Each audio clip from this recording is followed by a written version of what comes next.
Hi, and welcome to Basement Chronicles, the podcast, episode number 1. I am Lisa Dublin.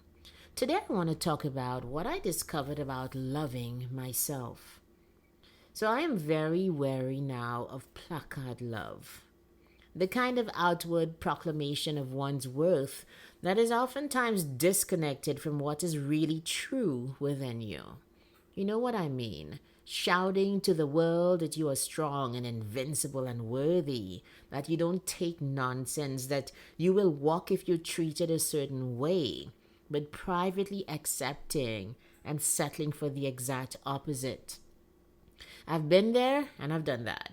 It's empty and false, and most people want to do better, but they don't know how.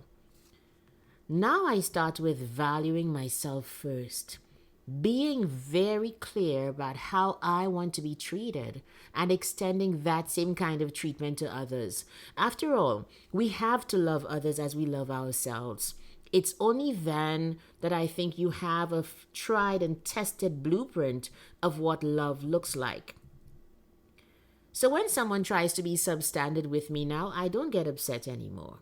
Us human beings, we will always test each other. We will always push each other's boundaries to see how far we can go, how much we will take. It's up to you to say no. So what I do is I put pressure on my response. And when I do that, I discover my most powerful and abiding feelings.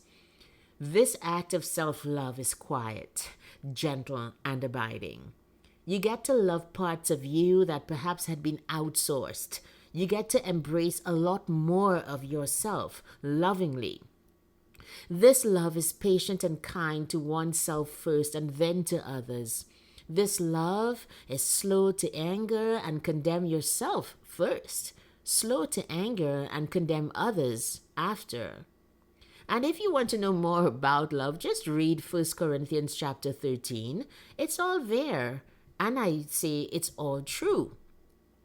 Love is being careful with yourself to constantly be asking the questions, where does it hurt? Who is causing the hurt? And being brave enough to answer these questions honestly. Once you've identified the source of your hurt, loving yourself necessitates that you remove yourself from that situation with a smile on your face and a joy in your heart. And you know why? Because you are turned inwards, hastening back towards harmony and peace with yourself. What that looks like, honestly, is that you can now remove yourself from an unloving situation and still go on loving the person from afar, away from the mess, because you are no longer a victim. That act in itself means that you trust yourself to not let your boundaries slip around said person.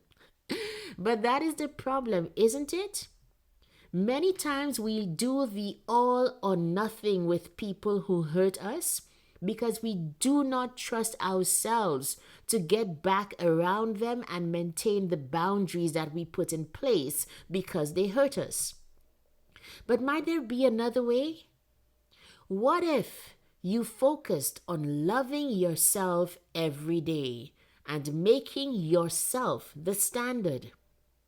If that person has not changed towards you, you continue to stay away. Every day you are valuable. Every day you deserve to be treated right. So every day, if that person is not treating you right, you stay away. It is a standard that will stick if you let it. So I do a version of what I like to call gathering my skirts around me and moving off in dignity. So don't blame me. I watched a lot of Little House on the Prairie when I was a kid. That's where the image comes from.